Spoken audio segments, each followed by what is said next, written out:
ഈശോ മിശിഹായ്ക്ക് സ്തുതിയായിരിക്കട്ടെ. കൊളോസ്സസ് 4:12 നിങ്ങളിൽ നിന്നുള്ളവനും യേശുക്രിസ്തുവിന്റെ ദാസനുമായ എപ്പഫ്രാസ് നിങ്ങൾക്ക് അഭിവാദനം അർപ്പിക്കുന്നു. ദൈവത്തിരുമനസ്സിൽ നിങ്ങൾ പൂർണ്ണമായി ആശ്രയിക്കുന്നതിനും പക്വമതികളായി നിലനിൽക്കുന്നതിനും വേണ്ടി അവൻ തന്റെ പ്രാർത്ഥനകളിൽ താല്പര്യപൂർവ്വം നിങ്ങളെ അനുസ്മരിക്കുന്നതാണ്. സ്നേഹമുള്ളവരെ, മറ്റുള്ളവർക്ക് വേണ്ടി എങ്ങനെ പ്രാർത്ഥിക്കണം എന്നതിനെ കുറിച്ചുള്ള ഒരു രൂപരേഖയാണ് ഈ വചനത്തിലൂടെ നമുക്ക് വിശുദ്ധ പൗലോസ്ലീഹ തരുന്നത്. അദ്ദേഹം പറയുന്നത്, എപ്പഫ്രാസ് നിങ്ങൾക്ക് വേണ്ടി പ്രാർത്ഥിക്കുന്ന ഒരു മനുഷ്യനാണ്.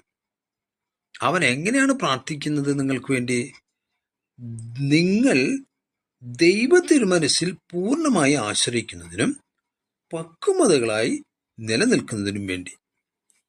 കണ്ടോ സ്നേഹമുള്ളവരെ, ഇവിടെ ദൈവത്തിൽ ആശ്രയിക്കാനായിട്ട് ആദ്യം വേണ്ടൊരു കാര്യം,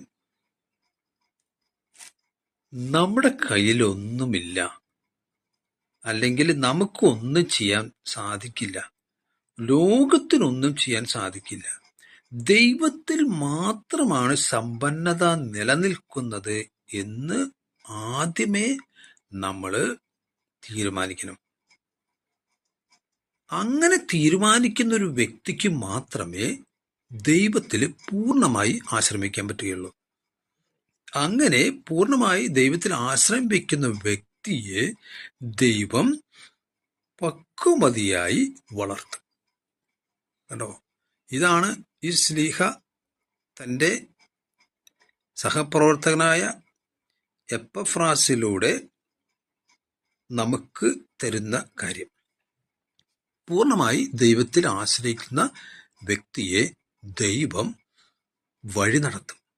അവനെ പക്വമതികളായിട്ട് ദൈവം വളർത്തും. നമുക്കറിയാം, ചില വ്യക്തികളെ ദൈവത്തിലേക്ക് തിരിഞ്ഞതിന് ശേഷം ഈ വ്യക്തിയിലുള്ള അടിമുടി മാറ്റങ്ങൾ നമുക്ക് ശ്രദ്ധിച്ചാൽ മനസ്സിലാകും. വളരെ മാന്യമായിട്ട് ഇദ്ദേഹം മറ്റുള്ളവരെ ഇടപെടാൻ തുടങ്ങുന്നു, ഭയങ്കരമായ പക്വതയോടുകൂടി പ്രവർത്തിക്കാൻ തുടങ്ങുന്നു. സ്നേഹമുള്ളവരെ, ഇത് സത്യമായ കാര്യമാണ്. നമുക്കൊക്കെ അറിയാം, ഇങ്ങനെയുള്ള വ്യക്തികളെ നാം കണ്ടിട്ടുണ്ട്, നമ്മുടെ ഇടയിലുണ്ട്. ഇവിടെ മനസ്സിലാക്കേണ്ട ഒരു കാര്യം, ഒരു ഉദാഹരണം പറഞ്ഞാൽ നമുക്ക് പെട്ടെന്ന് മനസ്സിലാകും. ഇപ്പം 2-3 മാസങ്ങൾക്ക് മുമ്പ് നടന്ന ഒരു സംഭവമാണ്. 6 മാസമാണ് ഇനി ഈ ലോകത്തിൽ ജീവിക്കൂ എന്ന്